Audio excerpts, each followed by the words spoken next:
Satgas Pangan Polda Jawa Timur menyiapkan langkah-langkah untuk mencegah semakin meluasnya wabah penyakit mulut dan kuku pada hewan ternak. Sementara itu, tim gabungan melakukan sweeping di rumah pemotongan hewan di Sidoarjo, Jawa Timur.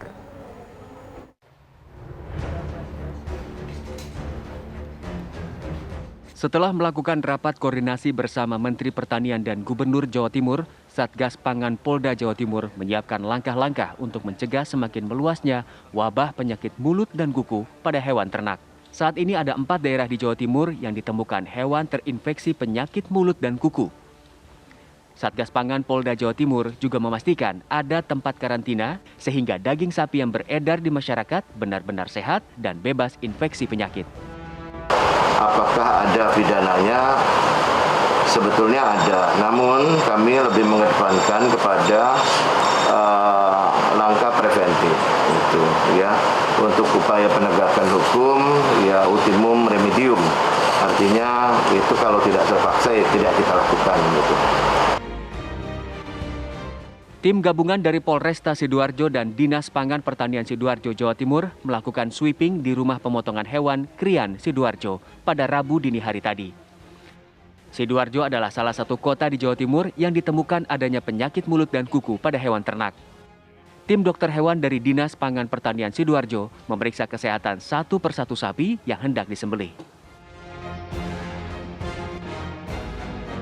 Semua dipastikan sehat, Pak, karena di awal kami selalu melakukan pengecekan, entah itu dari penyakit mulut dan kukunya ataupun dari sapi betina yang akan masuk.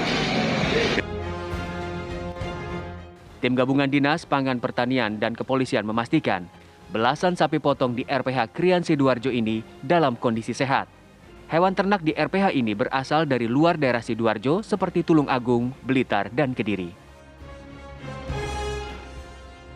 Dari Surabaya dan Sidoarjo, Jawa Timur, Syamsul Huda, Humaydi, TV One mengabarkan.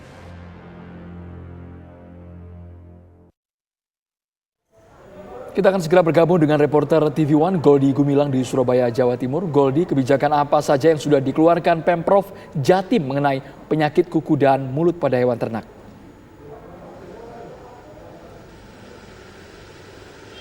Baik Andro, Tisa, dan pemirsa, memang Provinsi Jawa Timur melakukan rapat koordinasi dengan Menteri Pertanian dan juga Forkopindo Jawa Timur, serta beberapa kepala daerah di Jawa Timur untuk membuat kebijakan tentang penanganan agar wabah dari penyakit mulut dan kuku yang terjadi pada hewan ternak ini dapat diatasi.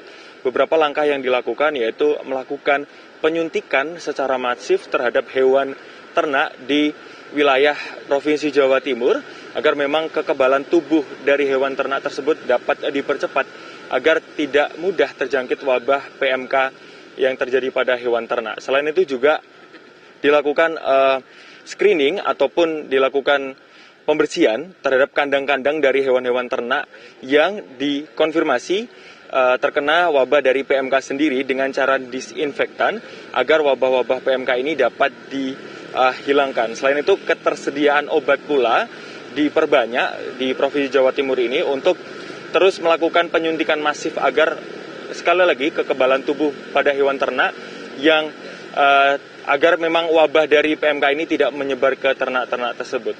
Selain itu juga di kota Surabaya melalui dari rumah potong hewan di Surabaya mengatakan mengantisipasi dengan beberapa langkah agar memang hewan-hewan ternak di luar Surabaya yang masuk ke Surabaya bebas dari virus PMK ini sendiri.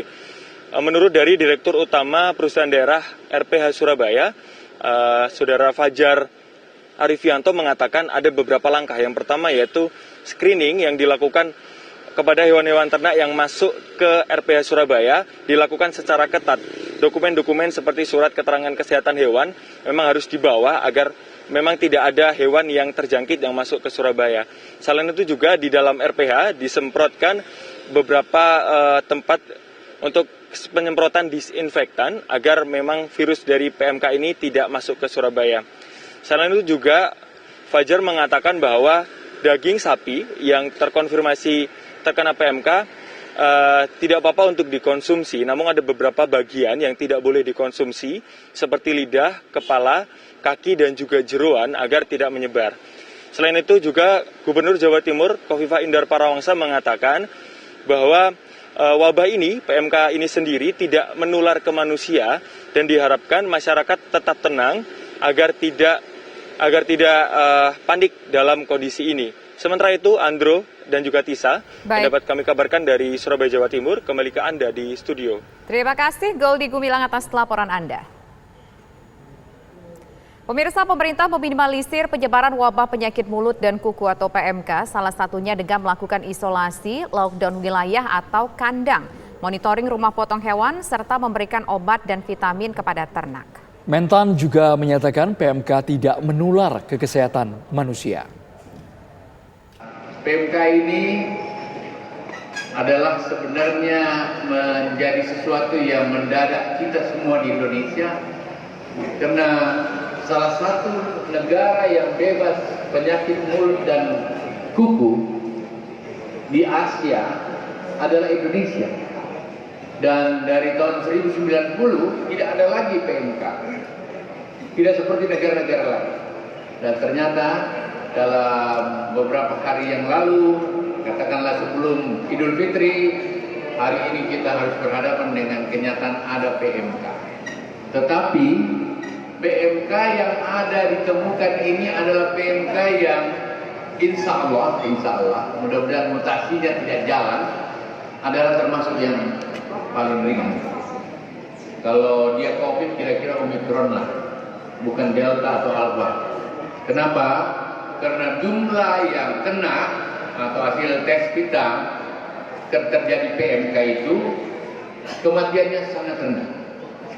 Yang kedua yang perlu halayak tahu adalah bahwa penyakit mulut dan kuku yang kena pada hewan yang ada tidak menular atau tidak terkontaminasi kesehatan.